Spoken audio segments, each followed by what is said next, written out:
ये मोकामा की सीट, वहां पर भी निगाहें हैं क्योंकि इससे पहले मोकामा का वो हत्याकांड हो गया जिस पर खूब बवाल मचा। उसके बाद अनंत सिंह की गिरफ्तारी हुई जरूर, लेकिन ललन सिंह उनके लिए प्रचार करते रहे मोकामा में।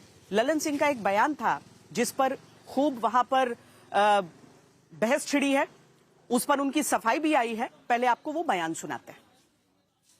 अगर नेता हक तो चुनाव के दिन उनका घर से निकले मत ही हो, उनका घरे में बात कर दीजिए।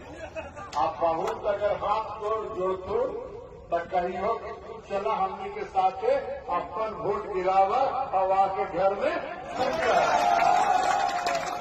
जिस गांव की ये वीडियो है, उस गांव में आरजेडी के एक दबंग नेता रहते हैं। वो दबंग नेता लोगों को, गरीबों को डरा धमका के बूथ पर नहीं जाने देते। मैंने यही कहा कि ये नेता अगर गरीबों को डराएं धमकाएं तो गांव के लोग उनको घेर के बंद करिए, और अगर वो मतदान करने के लिए जाना चाहें तो उनको चुनाव बूथ पर मतदान कराइए और मतदान करा के उनको फिर से घर में रहने पर मजबूर करिए। गरीबों को कोई डरा के वोट नहीं ले सकता है।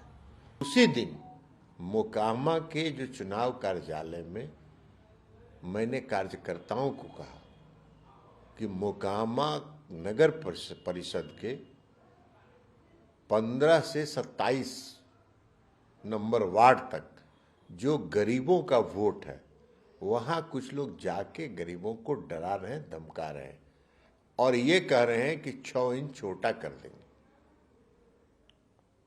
चुनाव है और चुनाव में अगर गरीबों को 6 इंच छोटा करने की धमकी देंगे तो वो खुद ही 6 इंच छोटा हो जाएंगे। हमारे वोटरों को अगर आप डराइएगा, धमकाइएगा, तो हम भी राजनीतिक दल हैं, हम भी चुनाव लड़ रहे हैं। हम अपने वोटरों को उत्साहित करेंगे ना कि डरना नहीं है, वोट देना है। ये तो बयान की बात है, लेकिन जो भी व्यक्ति बिहार में रहता है और मोकामा का लंबा इतिहास देखा है, उसमें मालूम है कि वहां पर किस तरह की आपराधिक घटनाएं होती रही। सुशासन के जो दावों के बावजूद किस तरीके से मोकामा पे कम से कम अपराध के वो काले बादल रहे, जिसके लिए बड़ी सतर्कता बरतनी पड़ती है वहां पर पुलिस प्रशासन को भी।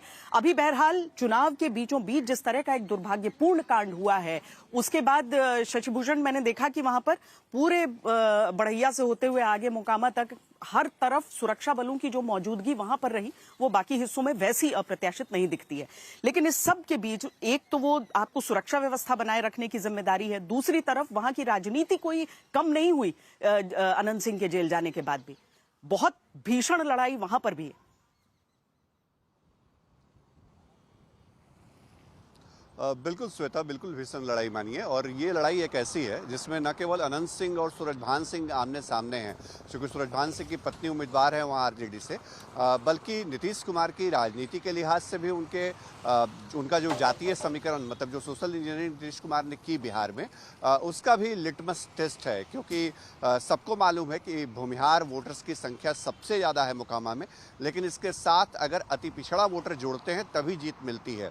और जो पिछला घटनाक्रम हुआ, दुलारचंद यादव की जो हत्या हुई, वो समर्थन कर रहे थे पीयूष प्रियदर्शी का, जो धानुक जाति से आते हैं, और धानुक जाति के वोटर की तादाद उसके बाद ज़्यादा मानी जाती है। तो धानुक और भूमिहार अगर एक साथ वोट करेंगे तो ही कोई जीतेगा, ये भी तय मान लीजिए। समीकरण बदलने की, समीकरण नए रचने की कोशिशें ज़रूर हुई हैं, लेकिन हाँ, एक जो सबसे बड़ी बात इस वक्त मैं देख रहा हूँ मोकामा से, वो ये कि तेजस्वी यादव ने एमवाई से अलग जाकर के जो A to Z वाली बात कही, और जिस तरह से भूमिहार जाति से आने वाले कई उम्मीदवारों को चुनाव मैदान में उतारा, उन उम्मीदवारों के लिए एक नया संकट भी हो सकता है मोकामा से।